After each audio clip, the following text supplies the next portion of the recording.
하나님 감사합니다. 사랑하는 성도들과 함께 사랑하는 주님의 말씀을 나눌 수 있는 것이 큰 특권이요 행복입니다. 주님 감사합니다. 이 시간에도 부족한 종을 홀로 두지 마시고 성령께서 함께 하셔서 정말 종의 입술을 통해서 증거되는 말씀이 사랑하는 성도들의 심령에 잘 박힌 목과 같이 박히게 하시고 또 좋은 밭에 뿌려진 씨앗같이 심겨지게 하셔서 아버지 하나님 좋은 열매로 맺어지며 우리의 삶에 하나님이 기뻐하시는 아름다운 아버지 하나님 귀한 열매들이 될 수 있도록 주님께서 친히 은혜를 베풀어 주옵소서. 이 시간 오직 주님만을 바라봅니다. 주님만을 의지합니다.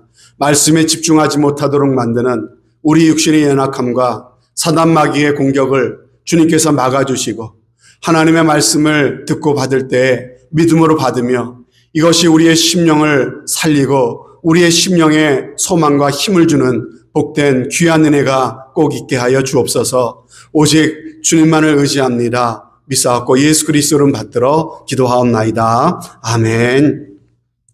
자, 오늘은 회복해 하시는 하나님의 은혜라는 제목입니다. 예수님께서 이 땅에 오신 이유가 바로 우리들을 회복시켜 주시러 오셨습니다. 죄로 말미암아서 망가질 대로 망가진 것이 바로 우리의 인생이었고 모든 사람들의 모습이었습니다. 바로 이런 우리들을 살려주시려고 우리를 회복시켜 주시려고 예수님께서 인간이 되셔서 우리 가운데 찾아오셨고 우리를 대신해서 십자가에 저주와 형벌을 당하시고 돌아가셨습니다. 그리고 그 모든 저주와 형벌을 이기시고 부활하셨습니다. 여러분 그렇다면 우리의 삶 가운데 회복돼야 될 것이 무엇입니까? 여러분 괜찮으세요? 여러분들 회복돼야 될 부분들이 있지 않습니까? 우리 가운데는 건강을 잃어버리신 분들이 계세요. 정말 건강이 회복되길 바랍니다. 그리고 여러 가지 궁핍과 어려움 가운데 살아가시는 분들도 계시죠. 경제적인 형편이 풀려지길 바라고 또 경제적인 사정이 회복되는 귀한 은혜가 있었으면 좋겠습니다. 또 우리의 삶 가운데 잘못된 습관 때문에 끊지 못하는 어떤 것들 때문에 우리의 무너진 생활 패턴이 있다면요. 그것도 하나님께서 회복해 주시기를 바랍니다. 또 하나님과의 관계 가운데 회복될 부분은 없습니까?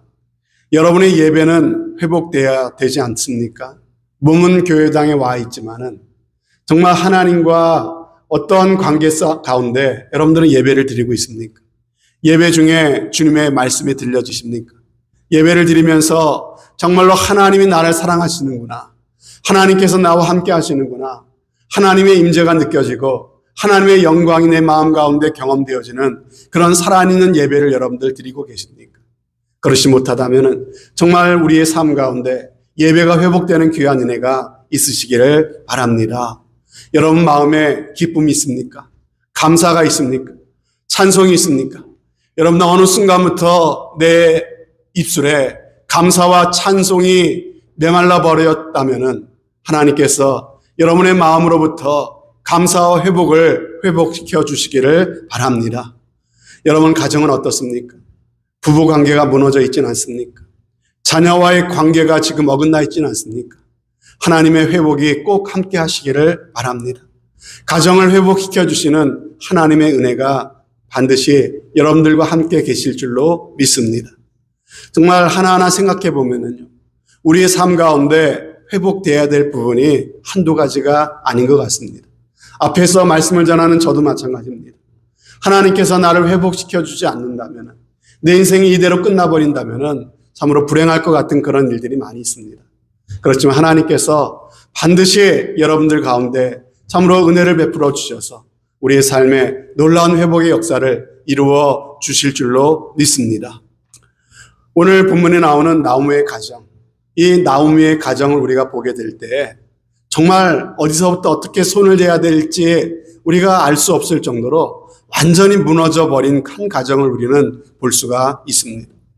여러분, 이처럼 불행했던 가정, 너무나도 암울하고 아무런 소망의 빛도 볼 수 없는 이 가정이었는데 이 가정이 어떻게 되었습니까? 룻기서를 쭉 읽어가다 보면 이 가정이 놀랍게 회복되는 이야기를 우리는 이 룻기서를 통해서 볼 수가 있습니다. 여러분, 정말 그 가정에 잃어버렸던 기쁨이 회복되었습니다. 잃어버렸던 기업이 회복되었습니다. 빼앗기고 잃어버렸던 그 하나님의 축복이 온전히 회복되었을 뿐만 아니라 더 넘치는 축복의 가정이 된 것을 우리는 볼 수가 있습니다. 저는 이 룻기 말씀을 보면서요, 하나님께서는 우리에게 바로 이것을 원하시는구나, 이런 마음을 갖게 되었습니다. 성령께서 제 마음 가운데 주시는 깨달음인 줄로 저는 생각을 했습니다. 여러분, 이 나오미의 가정에 있었던 이 놀라운 은혜의 회복, 이 가정의 회복이 바로 저와 여러분의 삶에도, 저와 여러분의 가정에도 하나님께서 베풀어 주시기를 원하신다는 사실을 저는 마음으로 느낄 수가 있었습니다. 그래서 하나님께서는 이 룻기 말씀을 기록하게 해 두신 것이죠. 이 가정이 회복되는 이 놀라운 스토리를 이 성경에 기록해 두게 하셔서 저와 여러분들로 하여금 읽게 하시고 듣게 하신 이유가 바로 저와 여러분들을 회복시켜 주시기 원하시는 하나님의 마음과 소원이 이 가운데 담겨 있기 때문인 줄로 믿습니다. 그러므로 여러분, 이 나오미의 가정의 이야기는요, 수천 년 전 저 유대 땅에 살았던 한 가정의 이야기이기도 하지만요, 동시에 바로 오늘을 살고 있는 저와 여러분들의 이야기가 되는 줄로 믿습니다. 사랑하는 여러분, 분명한 것은요, 저와 여러분의 삶도 달라질 수 있습니다. 또 저와 여러분의 가정도 이 나오미의 가정과 같이 지금은 한숨뿐이고 눈물뿐이고 그리고 슬픔뿐이다 할지라도, 무너진 어떤 것 때문에 내 마음이 한없이 무겁다 할지라도 반드시 하나님께서 이러한 우리의 가정을 회복시켜 주시기를 원하시는 줄로 믿습니다. 하나님이 함께 하시면, 하나님이 은혜를 베풀어 주시면요, 이 나오미와 같이, 룻과 같이 우리도 분명히 회복될 수 있습니다. 비록 세상은 나날이 약해져 가고 시대적으로는 더욱더 하나님을 믿지 않는 시대가 되어가고 하나님의 말씀을 대적하는 그러한 분위기 가운데 우리가 살고 있습니다. 믿음의 선조들이 세운 이 미국 땅이라 할지라도 하나님의 말씀의 질서와 창조 질서를 허물어버리는 온갖 악한 법들이 참으로 제정되고 있고, 창조신앙을 믿는다고 얘기하면 비웃는 그러한 시대를 우리는 살아가고 있습니다. 이러한 시대를 살다 보니까 어느 순간부터 내가 믿음을 지키지 못하고 신앙적인 회의와 침체가 내게 찾아왔다 할지라도 우리를 향하신 하나님의 은혜만 있다면 결코 망하지 않는 줄로 믿습니다. 오늘 이 나오미의 가정과 룻의 가정을 통해 주시는 하나님의 그 약속, 그 음성이 여러분의 마음 가운데 분명히 들려지는 귀한 시간이 되시기를 주님의 이름으로 축복합니다. 그렇다면 여러분, 정말 나를 향하신 하나님의 은혜가 끝나지 않았구나, 하나님께서 지금도 나를 사랑하시는구나, 이 사실을 우리가 어떻게 알 수 있을까요? 여러분이 이 시간에 이 말씀이 선포되는 이 자리에 지금 와 계신 것이 바로 그 증거인 줄로 저는 믿습니다. 오늘 이 말씀 앞에 여러분이 계신 것 자체가 바로 하나님의 은혜인 줄 여러분들 믿으시기를 바랍니다. 내가 걸어서 내 발걸음으로 이곳에 온 것 같더라도요, 하나님께서 이곳에 올 수 있는 마음을 주셨기 때문에 오신 거예요. 여러분들에게 이곳에 올 수 있는 건강과 생명을 주셨기에 오신 것이에요. 여러분의 여건과 여러 가지 스케줄 속에서 하나님이 허락하셨기 때문에 여러분들 이 자리에 계신 것입니다. 여러분, 그리고 하나님께서는 이 나오미와 룻의 가정에 행해 주셨던 놀라운 일들을 오늘 우리로 듣게 하시는 것입니다. 왜요? 우리를 회복시키시길 원하셔서. 하나님께서 너희도 내가 이렇게 회복시켜 주실 것이라고 하는 그 약속을 이 말씀에 담아서 오늘 우리에게 주고 계시는 것입니다. 여러분, 그래서 우리가 이 말씀을 듣고 이 룻처럼 나오미처럼 우리가 하나님 앞에 이 말씀 앞에 반응할 수만 있다면 하나님께서 이 말씀대로 그렇게 이루어 주시겠다고 하는 그 말씀을 지금 하고 싶으신 것입니다. 그러므로 이미 저와 여러분들 가운데 하나님의 은혜가 끝나지 않았고 오늘도 하나님의 은혜가 저와 여러분들 가운데 찾아와 계신 줄로 여러분들 꼭 믿으시기를 바랍니다. 여러분, 그렇다면은 오늘 본문에 나오는 이 나오미의 가정이요. 어떻게 회복되고 있습니까? 그것은 아이러니하게 그의 집안이 하나님을 떠났죠. 그래서 하나님을 떠나서 우리가 지난 시간에 잘못된 선택을 했다 그러지 않았습니까? 그 잘못된 선택의 결과로 그 가정에 불행이 찾아왔고 소위 그 가정이 쫄딱 망하게 되었다고 하는 것을 지난 시간에 살펴보았습니다. 그런데 아이러니하게도 쫄딱 망한 데서부터 회복의 은혜가 시작되고 있는 것을 우리가 볼 수가 있습니다. 무슨 얘기입니까? 여러분, 우리가 살면서 참 마음먹은 대로 안 풀릴 수가 있습니다. 정말 우리가 원하는 것이 이루어지지 않고 처절한 실패를 경험할 때가 있습니다. 우리가 망했구나라는 그런 한탄을 할 때가 있습니다.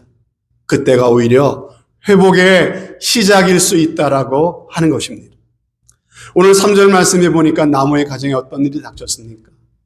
사랑하는 남편이 먼저 죽었습니다. 그리고 두 아들과 갓 시집온 두 며느리만 남게 되었습니다.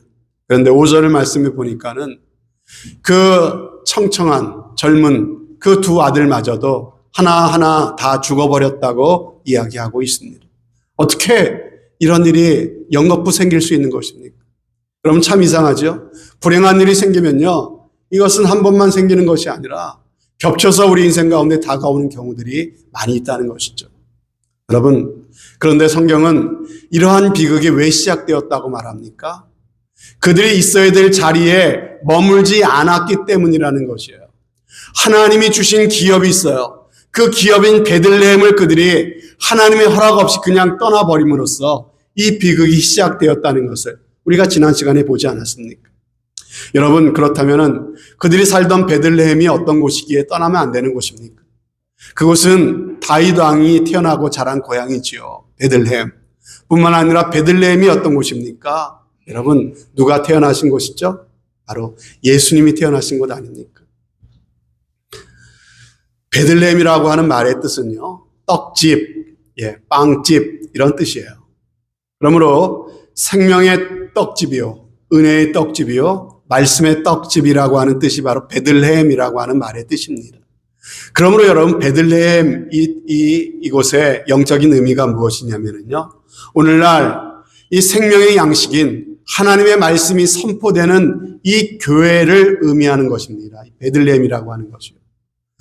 여러분, 동시에 하늘로부터 내려오신 산 떡이다. 누가 하신 말씀이죠? 예수님이죠. 그러므로 예수 그리스도를 의미하는 것이 바로 이 베들레헴이에요. 그러므로 베들레헴을 떠났다고 하는 것은 뭘 의미할까요? 그것은 신앙의 탈선을 의미하는 것이에요. 교회를 떠나는 것이고요. 주님을 믿는 믿음에서 이탈하는 것입니다. 하나님보다 세상이 더 좋은 거예요. 하나님의 말씀보다 세상이 주는 재미가 더 좋은 거예요. 그래서 세상에 사람들이 살아가는 방식을 따라서 내 마음과 육신이 원하는 대로 그렇게 살아가는 그 상태를 의미하는 것입니다. 그런데 더 큰 문제는요, 베들레헴을 떠났을 뿐만 아니라 그들이 모압으로 갔다는 것이죠. 그 모압 땅은 하나님을 모르는 이방인의 땅이에요. 자기의 만족을 위해서라면은요, 자신의 신인 그모스 신을 위해서 자식을 제물로까지 바쳐가면서 그렇게 섬기는 땅이 바로 이 모압 땅입니다. 나오미의 가족이 가서는 안 될 곳으로 간 것이죠. 바로 여기서부터 문제가 시작되는 것이죠. 사랑하는 여러분, 저와 여러분도 마땅히 있어야 될 자리가 있다는 거예요. 그 자리가 어디입니까? 예수님을 주님으로 믿고 나 같은 죄인을 사랑하신 그 하나님을 마땅히 예배하는 자리, 그 자리가 바로 하나님의 자녀로 부름받은 자녀들이 있어야 될 자리 아니겠습니까? 그리고 하나님께서 우리에게 주신 기업이 있대요. 그 가정, 그 기업을 지키는 자리, 사명의 자리, 하나님께서 내게 원하시는 삶, 사랑하고 섬기는 자리, 그리고 주님을 사랑하는 함께 부름받은 성도들과 함께하는 그 자리, 그곳이 바로 우리가 머물러야 될 자리라고 하는 것이에요. 성도의 삶에는 하나님께서 우리에게 허락하신 자리가 있다. 우리에게 사명으로 주시고 축복으로 주신, 우리가 결코 포기해서는 안 되는 떠나서는 안 되는 자리가 있다고 말씀하십니다. 그래서 성경을 읽어보면요, 하나님께서 어떤 장소에 굉장히 집착하세요. 어떤 곳을 떠나지 말라고 얘기하시는 장면이 성경에 많이 나온 것을 볼 수가 있어요. 사도행전 1장에 보면은요, 어디를 떠나지 말라고 예수님 말씀하셨어요. 제자들에게 예루살렘을 떠나지 말라요. 이 성을 떠나지 말고 아버지 약속하신 것을 기다려라. 그래야면 얼마 되지 않아서 너희가 성령을 선물로 받게 될 것이다. 중요한 것은 이곳을 떠나지 말라고 하는 거예요. 그곳을 떠난 사람들은 성령을 선물로 받지 못했죠. 그러나 그 장소를 끝까지 지켜낸 사람들에게 하나님의 성령이 임했던 것을 우리가 볼 수가 있다는 것이죠. 여러분, 다른 곳에서도 성령을 주실 수 있는데 왜 굳이 예루살렘을 떠나지 말라고 했을까요? 하나님께서 예비하신 자리가 있다는 것이에요. 그 자리를 지키라고 말씀하시는 것이죠. 역대하에도 또 이런 말씀이 있죠. 이곳에서 하는 기도에 내가 눈을 들고 귀를 기울이니 이는 내가 이미 이 전을 택하고 거룩하게 하여 내 이름으로 여기 영영이 있게 하였습니다. 하나님의 성전을 솔로몬이 이렇게 짓고 그것을 봉헌할 때 하나님께서 주셨던 말씀 아닙니까? 내 눈과 내 마음이 항상 여기 있으리라. 하나님께서 은혜를 주시고자 지정해 주신 자리가 있다고 하는 것이에요. 하나님은 항상 우리로 이 축복의 자리, 약속의 자리를 떠나지 않기를 원하시고 언제나 그곳으로 우리가 돌아오기를 하나님께서는 원하십니다. 그렇기 때문에 우리가 그 자리를 떠나게 되면은요, 하나님은 어떻게 해서든지 그 자리로 돌아올 수 있도록 우리를 부르십니다. 우리를 부르시고 부르셔도 돌아오지 않으면요, 하나님께서는 때로 인생 채찍과 사람 막대기를 들어서 때리시면서까지 그들을 부르신다고 하는 것이에요. 그래서 우리의 삶에 때때로 실패와 좌절과 어려움도 허락하시더라는 것이죠.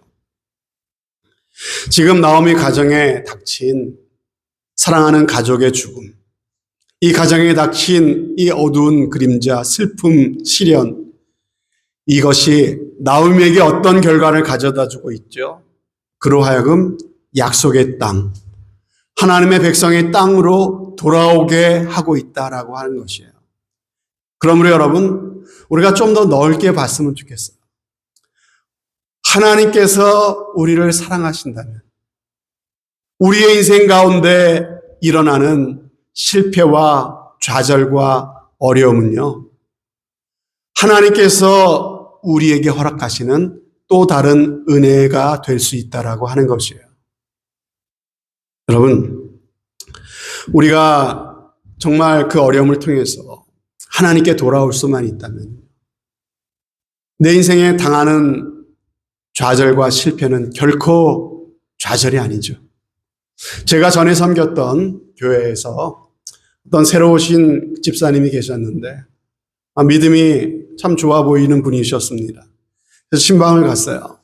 그랬더니 그분이 간증을 하시더라고요. 이분이 사업을 했는데 사업이 너무나 잘 됐답니다. 그래서 소위 잘 나가기 시작하면서 이분이 점점 신앙에서 멀어진 이야기를 하시더라고요. 그렇게 사업이 바빠지다 보니까는요, 늘 마음이 거기가 있고, 그러다 보니까는 주일 예배를 드리는 일에 소홀해졌답니다. 주일이면 교회 나와 예배 드리는 일보다 비즈니스의 연장으로 골프장에서 지내는 날들이 많아지기 시작했답니다. 당시에는 그 믿음이 좋은 부인도 권면하고 당신 이러면 안 되죠. 목사님도 이렇게 믿음으로 사셔야 됩니다. 교회 나오십시오라고 하는 그 말이 그 귀에 들어오지 않았대요. 그렇게 잘 나가다가 어느 날 갑자기 회사가 뭐가 잘못되는 바람에 법적인 소송에 휘말리게 됐답니다. 그리고 결국에는 이 회사가 부도가 나고요. 그리고 졸지에 망하게 되었다는 거죠. 여러분, 망하고 나니까요, 그렇게 주변에 자기를 찾던 그 많던 친구들이 싹 사라지더랍니다. 전화를 해도 잘 받지를 않더래요. 정말 믿었던 사람이었는데 이 핑계 저 핑계 대면서 자신을 피해 다니는 모습을 보면서 정말 비참한 생각이 들었답니다. 그제서야 정신을 차리게 된 것이죠. 하나님보다 내가 돈을 더 사랑했구나. 하나님보다 세상을 더 사랑했구나. 이것이 얼마나 어리석은 일이었는가. 이렇게 깨닫고 정말 하나님 앞에 눈물로 회개를 했답니다. 그렇게 회개를 했더니요, 우리 하나님은 참 좋으신 분이세요. 우리가 어떻게 얼마나 잘못했다 할지라도요, 우리가 정말 돌이키면 하나님 앞에 회개하면요, 하나님 우리를 반드시 받아주십니다. 그리고 용서해 주십니다. 과거를 더 이상 묻지 않으시고요, 새로운 은혜를 베풀어 주십니다. 그래서 이전보다 더 큰 은혜를 받고 살아가게 되었답니다. 그러면서 저한테 한마디 툭 던지시는데 참 기억에 남는 인상적인 말씀을 하셨어요. 무슨 얘기를 하셨냐면요, 목사님, 제가요 망하지 않았더라면 정말 망할 뻔했습니다. 이렇게 말하더라고요. 망하지 않았더라면 망할 뻔했다고 하는 얘기. 사랑하는 여러분, 만일 우리의 삶이 믿음을 잃어버리고 하나님 없는 삶을 살면서도 승승장구만 한다면요, 과연 그것이 축복된 삶이라고 말할 수 있을까요? 우리가 하나님을 공경하지도 않고 말씀이 뭐라고 하시는지 전혀 관계없이 내가 내 힘으로 내 노력으로 수단 방법 가리지 않고, 그래서 참으로 믿음으로 살지 않고 세상적으로 살아서 그렇게 하는 일마다 잘 된다고 해서 그것이 축복받았다라고 얘기할 수 있을까요? 아니라는 것이죠. 오히려 내가 하나님을 떠난 그 순간에는, 믿음으로 살아가지 않는 그 시간들에는요, 차라리 하는 일들이 막혀버리고 차라리 망해버리는 것이 오히려 나에게 축복이 된다는 사실을 여러분들 기억하시기를 바랍니다. 여러분, 인생에 어려움이 닥치고 힘든 일이 닥칠 때 힘든 일로 끝나는 것이 아니라 오히려 이것 때문에 내가 살 수 있다, 이것 때문에 내가 하나님께 돌아갈 수 있다, 이것 때문에 내가 하나님의 은혜를 누릴 수 있다는 사실을 꼭 기억하시는 여러분들 되시기를 바랍니다. 그런데 여러분, 내가 꼭 어떤 잘못을 해야, 내 죄 때문에, 내 어떤 실수 때문에, 내 어떤 잘못 때문에 내 인생에 어려움이 생기는 것만은 아니죠. 우리가 믿음으로 살려고 애쓰는데도 어려움이 있을 수도 있습니다. 그런데 믿음을 떠났을 때 당하는 어려움이나 우리가 믿음으로 살려고 애쓰는데 당하는 어려움이나 다 마찬가지예요. 우리가 하나님의 은혜 안에 있다면요, 이 모든 것이 오늘 장로님 기도하신 것처럼 합력해서 우리에게 선이 된다, 복이 된다. 여러분들 꼭 그 사실을 믿으시기를 바랍니다. 이것 때문에 내가 회복될 수 있는 거예요. 여러분, 어려움이 없다면은 내 마음이 가난해지지 않아요. 하나님 앞에 간절히 우리가 나가질 않습니다. 그러나 어렵기 때문에, 실패와 좌절을 겪었기 때문에 우리의 마음이 더 낮아질 수 있고 가난해질 수 있고 우리가 하나님 앞에 진심으로 나올 수 있는 귀한 은혜가 있는 것이죠. 그럴 때 우리가 회복의 은혜를 누릴 수가 있는 것이에요. 그래서 시편 119편에 보면은요, 고난당하는 것이 우리에게 유익이래요. 이를 인해서 우리가 주의 율례를 배우게 된다고 하는 것이죠. 그리고 로마서 5장에도 보면은요, 우리가 환난 중에도 즐거워할 수 있대요. 왜요? 성도는 환난 중에도 실패를 당해도 즐거워할 수 있대요. 환난은 인내를, 인내는 연단을, 연단은 소망을 이루기 때문이라고 하는 것입니다. 그러므로 여러분, 예수 안에 있는 자에게는 결코 망하는 법이 없습니다. 진정 아주 망하는 법은 없습니다.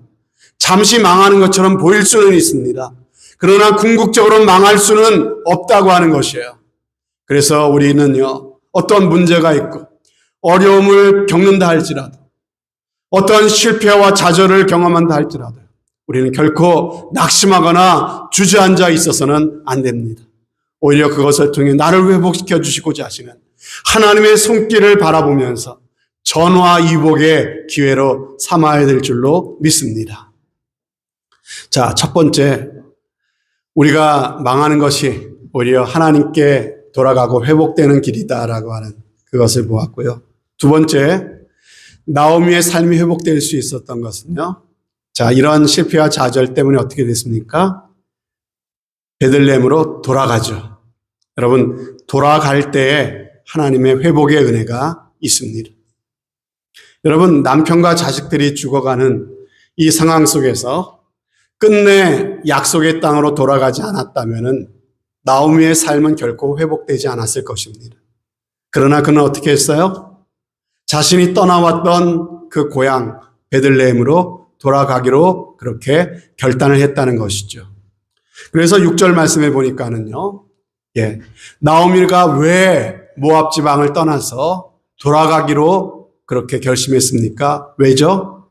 거기 보니까는 여호와께서 자기 백성들을 돌보시사 그들에게 양식을 주셨다함을 어떻게 해요? 들었다는 것이에요. 여러분, 하나님께서 내 고향 땅에 양식을 주셨다는 소식을 듣게 됐다는 것이죠. 여러분, 그렇다면 이 나오미에게 들려진 이 소식은요, 누구의 음성이겠습니까? 분명 사람들의 입을 통해 전해지는 소문이었겠지만은 이것은 또한 나오미를 하나님께서 원하시는 은혜의 장소로 부르시는 하나님의 음성으로 그는 들려진 줄로 믿습니다. 여러분 기억하십시오. 하나님의 음성은요, 내가 꼭 어떤 영적인 체험을 해야만 들려지는 것이 아니라는 것이에요. 우리의 일상, 평범한 일상 가운데도 우리에게 들려지는 말씀, 음성이 바로 하나님의 음성이라고 하는 것이죠. 그래서 17세기에 청교도 목사님이었던 그 토마스 테일러라고 하는 목사님은요, 이런 얘기를 했어요. 만물 안에 들어있고 만물로 말미암아 들려오는 하나님의 음성이 언제 어디서나 우리에게 말을 건넨다. 모든 것을 통해서 들려오는 것. 만물이라고 하는 것은 모든 것 아닙니까? 하나님의 음성은요, 꼭 교회에 와야만, 하나님의 성경 말씀을 우리가 들어야만 들려지는 것이 아니다. 모든 상황, 내가 겪는 모든 그러한 여건들, 모든 내가 만나는 사람들을 통해서도 우리의 귀에 들려지는 말씀이다라고 하는 것이죠. 그런데 우리가 이 하나님의 음성을 들을 수만 있다면은 어떻게 된다고요? 우리가 회복됩니다. 우리가 살아날 수 있다는 것이죠. 여러분, 하나님께서는요, 지금도 우리에게 말씀하고 계십니다. 때로는 여러분의 마음에 무거운 짐으로 느껴지는 여러분의 자녀를 통해서도 하나님은 지금도 말씀하고 계세요. 때로는 여러분의 마음을 힘들게 하는 여러분의 가족과 또 여러분의 이웃을 통해서도 하나님께서는 지금도 말씀하고 계십니다.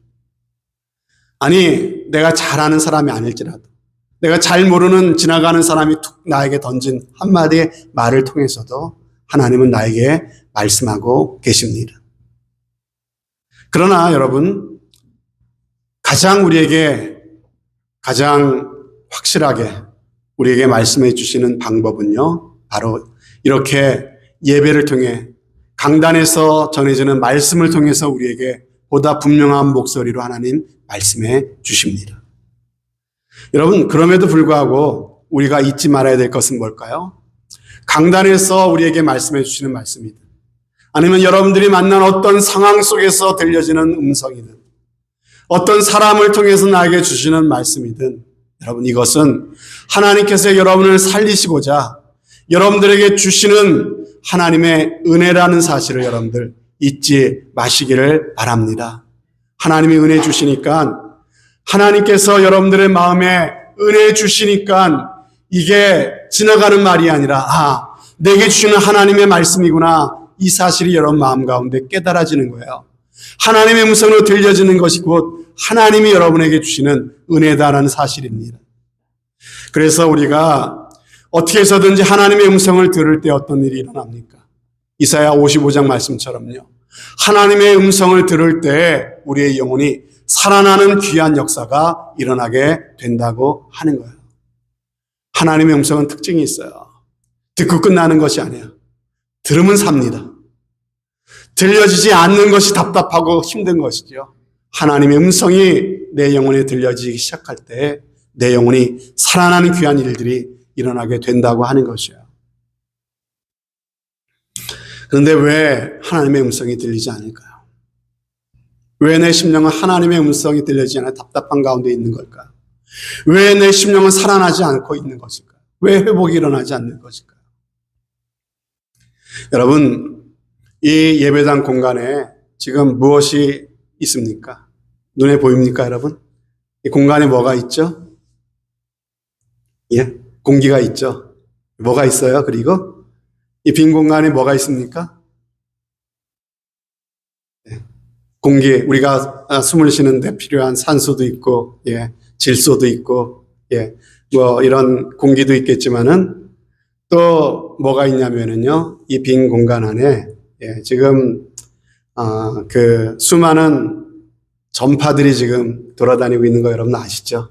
예, 특별히 방송국에서 지금 보내주고 있는 그런 음악도 지금 여기에 전파의 형태로 흐르고 있지 않겠습니까? 그죠? 이것이 지금 이 공간에 가득하다는 것을 우리는 우리의 귀로는 들려지지 않습니다. 그래서 우리는 그것을 알 수가 없어요. 그렇지만은 언제 알 수가 있죠? 라디오를 갖다가 주파수를 전원을 꽂고 주파수를 맞춰서 틀면 어떻게 됩니까? 예. 거기서 음악이 나오죠. 사람들의 말소리가 나오죠. 무슨 얘기입니까? 이곳에 전파가 지금 이 공간을 채우고 있다는 증거 아니겠습니까? 여러분, 그냥은 하나님의 음성이 들려지지 않을 수 있어요. 마치 전파가 우리의 귀에 들리지 않는 것처럼. 중요한 것은 뭡니까? 주파수를 맞춰야 돼요. 우리의 마음의 주파수를 하나님께 맞춰 보십시오. 하나님 앞에 내 마음의 주파수가 맞춰지는 순간 내 영혼에 아무것도 없다고 느꼈던 그 환경과 그 상황 속에서도 선명한 목소리로 말씀하고 계시는 그 음성이 지금도 내 영혼을 향하고 있다는 것을 그 순간에 우리는 알 수가 있다라고 하는 것이죠. 여러분, 말씀을 들어도 설교 시간에 이 설교 시간이 가장 분명한 음성으로 하나님의 말씀이 전파되는 시간으로 말씀을 드렸죠. 이렇게 분명하게 말씀이 전해지고 있는데도 이 말씀이 내 영혼에는 들려지지 않는 답답한 상황이 있을 수 있어요. 왜 그렇습니까? 내 마음의 주파수가 지금 맞춰져 있지 않아요. 하나님을 향하지 않고 있어요. 지금 여전히 내 마음의 주파수는 세상을 향하고 있고 다른 엉뚱한 것을 향하고 있기 때문에 하나님의 말씀이 들려지지 않는 것은 혹시 아닙니까? 주님 앞에 나올 때마다 주님, 내 마음의 주파수를 주님께 맞추기를 원합니다. 주님의 음성을 들려주세요. 주님의 음성을 들려주세요. 그래야 내 영혼이 살 수 있습니다. 그래야 내가 살아날 수 있습니다. 하나님 앞에 그러한 마음으로 나올 수 있다면 하나님께서 그러한 심령에게 분명한 목소리로 하나님의 음성을 들려주실 줄로 믿습니다. 그래서 주님께서 말씀하셨어요. 돈 많은 사람이 복이 있다고 말씀하지 않으시고 마음이 가난한 자가 복이 있다고 말씀하신 이유가 바로 여기에 있는 것입니다. 여러분, 말씀이 들으면요, 쓰러진 영혼, 넘어진 영혼, 실족한 영혼도 다시 일어나게 됩니다. 다시 살아나게 됩니다. 그래서 잠언 24장 말씀에 보면요, 대저 의인이라고 하면은요, 죄를 짓지 않는 거룩한 사람을 말하는 게 아니라 하나님께서 구원하시는, 구원받는 백성을 의미하는 뜻이에요. 의인은 7번 넘어질지라도 다시 일어난대요. 하나님께서 택한 사람, 하나님께서 구원한 하나님의 백성들은요, 넘어지지 않는 게 아니에요. 넘어질 때 있어요. 실족할 수도 있어요. 그러나 그 특징은 뭡니까? 다시 일어난다는 거예요. 다시 살아난다는 거예요. 넘어져서 아주 실족해버리고 아주 망해버리는 인생이 아니라 반드시 다시 회복해 되는 것이 하나님의 자녀들의 특징이다라고 하는 것이죠. 여러분, 그런데 어떻게 다시 일어날 수 있습니까? 하나님의 음성을 들어야 살아날 수 있어요. 하나님의 말씀을 들어야 일어날 수 있는 것입니다. 하나님의 음성이 들려지는 귀한 은혜가 있으시기를 바랍니다. 그래서 솔로몬이 하나님 앞에 기도할 때 솔로몬은요, 어떤 부귀영화도 구하지 않았습니다. 장수도 구하지 않았습니다. 뭘 구했습니까? 나에게 지혜를 주옵소서. 여러분, 그 지혜가 그 히브리어에 보면요, 레브쇼메아라고 되어 있습니다. 이 말을 그대로 번역하면요, 이 지혜라고 하는 것은 듣는 마음이에요. 듣는 마음. 여러분, 뭐가 지혜입니까? 듣는 마음. 뭘 듣는 마음일까요? 하나님의 음성을 듣는 마음. 이 듣는 마음이 아까 말씀드렸듯이 내 마음의 주파수가 하나님께 맞춰져 있는 그 마음, 이게 듣는 마음 아닙니까? 이게 바로 지혜라는 거예요. 우리의 인생을 가장 복되게 하는 것. 우리의 인생을 진정 살려내는 것이 바로 이 듣는 마음. 이것이 진정한 지혜요. 참으로 축복자의 그러한 모습이다라고 말씀하고 있는 것입니다. 그래서 우리의 회복은 하나님의 말씀, 하나님의 음성을 듣는 데서 일어난다는 사실을 기억하시고, 여러분들도 솔로몬처럼 정말로 내게도 듣는 마음을 주옵소서. 내 마음의 주파수를 하나님께 맞추고 내 모든 삶을 통해서 말씀하고 계시는 주님의 음성까지도 알아들을 수 있는 귀한 은혜를 주옵소서. 이러한 귀한 기도를 하나님께서 반드시 들어주실 줄로 믿습니다. 그리고 마지막으로요, 오늘 룻기에서 나오미의 회복의 시작은요, 자, 첫 번째로 쫄딱 망한 데서부터 이제 회복이 시작됐다 그랬고, 두 번째는 음성을 들었다는, 소식을 들었다는 것. 그 속에서 하나님의 부르신, 하나님의 음성을 들었다는 것이에요. 그리고 세 번째는 뭐냐면은요, 이 나오미의 회복은 룻이라고 하는 며느리와의 동행을 통해서 일어난 사건입니다. 룻이 없었다면 나오미의 삶에도 회복은 없었겠죠. 여러분, 이것이 무엇을 가르쳐 줄까요? 회복의 시작은요, 좋은 동역자를 만나는 데서부터 시작된다는 것입니다. 여러분, 16절에 보면은요, 룻은 어머니에게 나로 돌아가지 말라고 얘기하면서 뭐라고 말합니까? 어머니께서 가시는 곳에 나도 가겠다. 어머니께서 머무시는 곳에 나도 머물겠나이다. 어머니의 백성이 나의 백성이 되고 어머니의 하나님이 나의 하나님이 되실 것입니다. 이렇게 말합니다. 여러분, 뭘 의미할까요? 지금까지는 당신과 내가 시어머니와 며느리의 사이였지만은요, 그러나 이제부터는 하나님을 섬기는 믿음의 동역자로 그렇게 살겠다고 하는 그러한 고백 아닙니까? 지금까지는 친구로 만날 수 있어요. 같은 교인으로 만날 수 있습니다. 또 지금까지는 부부로 만났고 부모 자식으로 만났고 어떻게 만났을지 모르지만 이제는 우리가 서로를 붙잡아주고 서로를 믿음으로 세워주는 믿음의 동반자가 돼야 된다라고 하는 것입니다. 여러분 옆에 계신 분들이 바로 하나님께서 여러분들을 회복시켜 주시기 위해서 여러분들에게 붙여주신 여러분의 동반자라는 사실을 믿으시길 바랍니다. 하나님의 축복의 선물이에요. 여러분 옆에 남편이 앉아 계시고 아내가 앉아 계시고 여러분 옆에 계신 권사님이나 집사님, 여러분의 부모님, 여러분의 누구일지라도 그분이 나를 일으켜 세워줄 수 있는, 내가 넘어졌을 때 나를 회복시켜 줄 수 있는 하나님이 내게 붙여주신 선물이구나, 이 사실을 깨달으시기를 바랍니다. 여러분, 이것이 바로 우리를 교회로 불러주신 이유예요. 하나님께서 왜 교회로 우리를 묶어주셨겠습니까? 우리가 서로가 서로를 돌아보고 이렇게 서로를 붙잡아 주라고 우리를 교회로 묶어주셨다고 하는 것이죠. 멀리 가려면 함께 가야 한다라고 하는 말이 있습니다. 우리가 우리의 믿음의 여정을 끝까지 달려가고 승리하기 위해서는요, 나 혼자 뚝 떨어져 있는 영적인 외톨이가 되어서는요, 불가능합니다. 사단 마귀는 혼자 떨어져 있는 먹잇감을 놓치지 않습니다. 여러분, 동물의 왕국에서도 보셨잖아요. 군집을 이루고 있으면 함부로 공격을 못해요.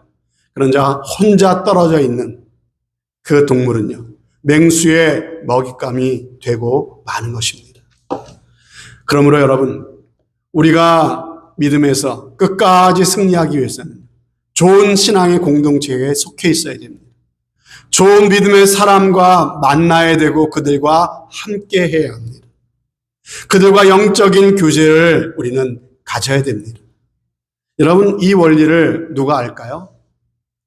이 원리를 우리보다 사단 마귀가 더 잘 알아요. 귀신같이 알아요. 그래서 귀신이죠. 귀신같이 합니다. 그래서 여러분, 일단 우리의 마음에 섭섭한 마음이 쌓이고 영적으로 시험이 들 때가 있죠. 믿음에서 넘어질 때 사단 마귀가 어떻게 역사하십니까? 여러분, 그럴 때일수록 나를 붙잡아 줄 사람을 더 이렇게 가까이 가야 되는데 그럴 때일수록 나를 붙잡아줄 믿음의 공동체에 더 속해야 되는데 내 마음에 섭섭함이 쌓이면 어떻게 됩니까? 그런 관계를 스스로 끊어내게 된다는 것이죠. 이것이 바로 무서운 사단의 그러한 유혹이라고 하는 것이에요. 여러분, 시험에 들어도 예배 나오셔야 됩니다. 예배 나와 앉아 계셔야 돼요. 그래야 찬양 한 구절도, 말씀 한 구절이 답답한 내 마음에 와 닿을 때가 있잖아요. 말씀이 들려져야 회복이 된다고요. 그래야 회복이 되고 살아날 소망이 있는 것이지. 내 스스로가 공동체와 단절해버리고 예배와 단절해보고 믿음의 사람과 단절해버리면요. 여러분, 그 침체 기간이 오래 갈 수 있다는 것이죠. 그래서 전도서 4장이 뭐라고 말씀하십니까? 혹시 저희가 넘어지면 하나가 그 동물을 붙들어 일으키려니 홀로 있어 넘어지고 붙들어 일으킬 자가 없는 자에게는 화가 있으리라 그랬어요. 여러분, 여러분의 인생길에서 정말 내 믿음이 흔들리고 무너져 내릴 때 여러분의 믿음을 붙잡아 줄 수 있는 사람, 여러분에게 충고해 줄 수 있고 여러분을 격려해 줄 수 있는 그 사람이 여러분에게 있습니까? 진정 여러분 마음의 고민을 나눌 수 있고, 그래서 이런 나를 진심으로 위해 주고 기도해 줄 수 있는 그러한 사람이 여러분에게 있습니까? 다시 말씀드립니다. 홀로 걷는 신앙이 되어서는 우리는 끝까지 신앙을 완주할 수 없습니다. 함께 할 수 있는 믿음의 멘토, 믿음의 동역자를 내게 붙여달라고 하나님께 기도하십시오. 좋은 믿음의 공동체를 찾아서 그 공동체에 소속하십시오. 그리고 여러분 주변에 나의 신앙의 회복을 도와줄 수 있는 사람을 찾으십시오. 꼭 그렇게 하시길 바랍니다. 그리고 한 걸음 더 나아가서 여러분이 바로 힘들어하고 있는 그 사람을 붙잡아 줄 수 있는 그 사람이 바로 여러분이 되어 주시기를 주님의 이름으로 부탁을 드립니다. 그것이 우리를 교회로 불러주신 이유예요. 여러분, 그렇게 여러분이 정말 마음에 원하고 기도하신다면 우리의 신앙의 회복을 누구보다 원하시는 하나님, 왜 우리의 기도를 들어주지 않으시겠습니까? 반드시 여러분을 붙잡아 줄 좋은 믿음의 동반자를 허락해 주실 것이고, 여러분들을 또 여러분을 통해서 한 영혼을 붙잡아 주는 귀한 하나님의 은혜의 도구로 여러분을 사용해 주실 줄로 믿습니다. 여러분, 말씀을 맺겠습니다. 오늘 말씀을 통해 여러분들은 어떤 주님의 음성을 들으셨습니까? 요한복음 14장 말씀해 보면 너희는 마음에 근심하지 말라고 하시면서 하나님을 믿으니 나를 믿으라고 말씀하셨어요. 자, 그리고 또 18절에 보면은요, 하나님께서는 우리를 고와 같이 버려두지 않으신대요. 그냥 우리를 내버려 두지 않으신다는 거예요. 여러분, 내가 하나님 앞에 하나님을 찾아도 하나님이 나를 참으로 그냥 내버려 둔 것 같이 느껴질 수 있을지 모르지만 그건 내 느낌이고, 하나님은 결코 한순간도 나를 홀로 버려두지 않으시겠다고 약속하셨습니다.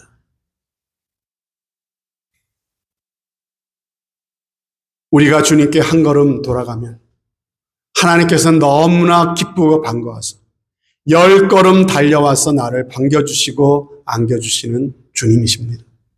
그러므로 사랑하는 여러분, 여러분의 삶이 아무리 힘들고 어렵더라도 낙심하지 마시기 바랍니다. 여러분의 인생이 아직까지 끝난 것이 아니기 때문입니다. 예수 안에 있는 우리의 인생은요, 거꾸로뜨림을 당하여도 결코 망하는 법은 없습니다. 인생이 꼬이고 안 풀리는 것이 오히려 우리의 인생을 회복케 하시는 하나님의 은혜의 시작이 될 수도 있다는 사실을 꼭 기억하십시다. 무엇보다 하나님의 음성을 들어야 회복의 길이 열립니다. 마음을 돌이키셔서 하나님 앞에 내 마음의 주파수를 맞추십시오. 오늘도 지금 이 순간에도 나를 애타게 찾으시고 부르시고 계시는 주님의 음성에 귀를 기울이시기를 바랍니다. 그리고 무슨 일이 있어도 나를 붙들어줄 믿음의 동역자를 떠나지 말고 믿음의 공동체에 굳게 붙어 있으시기를 바랍니다. 오늘 이 나오미의 가정을 놀랍도록 회복시켜 주신 하나님께서 이 일들을 통해서, 이 원리를 통해서 이 가정을 참으로 놀라운 축복의 가정이 되게 하셨습니다. 다시 말씀드립니다. 아직 끝나지 않았습니다. 저와 여러분의 인생은 끝날 때까지 끝난 것이 아닙니다. 나는 왜 이렇게 불행한가? 내 가정은 왜 이렇게 어려운가? 여러분, 다시 한번 우리를 회복시켜 주시기 원하시는 하나님을 믿음의 눈으로 바라보십시다. 내가 스스로 하나님을 향한 믿음과 소망을 스스로 포기해 버리지만 않는다면, 나를 회복시켜 주실 하나님을 향해서 내가 오늘도 돌아가기로 결단하고 나를 얼마든지 살려주시길 원하시는 그분의 음성에 내 마음의 주파수를 맞추기를 원한다면, 여러분도 오늘 이 나오미의 가정처럼 슬픔이 기쁨이 되는 날이 반드시 올 것입니다. 탄식이 찬송이 되는 날이 반드시 이를 것입니다. 눈물이 간증이 되는 날이 반드시 여러분들 가운데 오게 될 줄로 믿습니다.